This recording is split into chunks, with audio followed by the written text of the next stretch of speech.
White House Press Secretary Jen Psaki refusing to discuss details of President Biden's leak call with White House Press Secretary Jen Psaki refusing to discuss details of President Biden's leak call with ex-Afghan President Ghani. Now Republicans are slamming the president for that controversial call, including our next guest, Michigan Congresswoman Lisa McClain. Congresswoman, thank you so much for being here. Here's the key part of the call. Quote, this is from Joe Biden. I need not tell you the perception around the world and in parts of Afghanistan, I believe, is that things are not going well in terms of the fight against the Taliban. And there is a need, whether it is true or not, there is a need to project a different picture.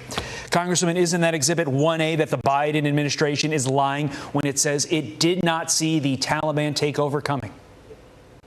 What is so difficult about telling the truth? The American people deserve the truth. The truth and a little transparency. I really don't understand why it is so difficult for this administration and especially this president to tell the truth. Do you think that this phone call rises to the level of an impeachable offense now that it seems phone calls with world leaders, at least the precedent's been set, they are open to impeachment? Yes, I think it does. The only problem is, what do we replace and who do we replace President Biden with? Kamala Harris, who laughs at the border crisis, who cackles at the crisis in Afghanistan? It's almost like we're deciding between what is the worst, the best of both evils. It's a very, very sad situation. And we did have a collapse in leadership. We have a collapse in our leadership right now.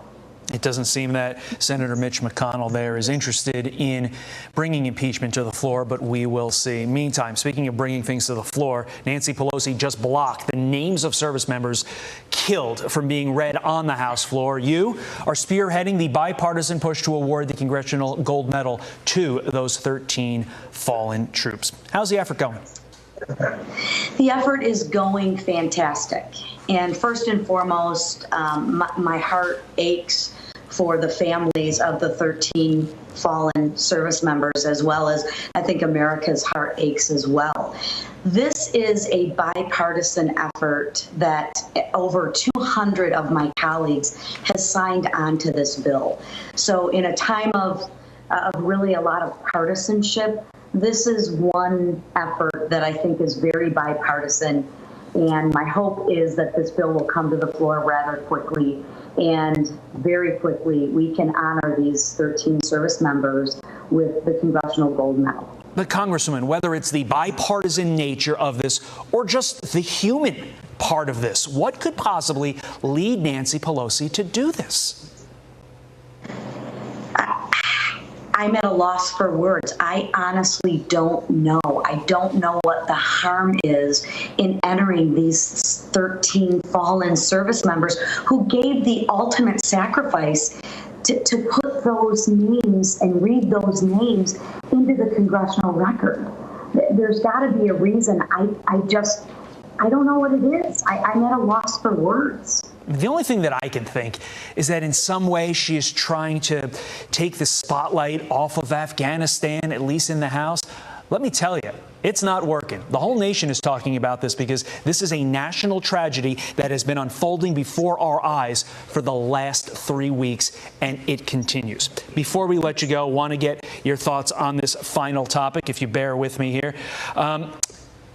Republicans are, of course, ripping the Biden administration for this massive food stamp increase, quote unquote, calling it an abuse of authority. $20 billion is the cost that we see right now. Kind of got lost in the shuffle with the Afghanistan situation. What is the administration doing here, and why is it so wrong?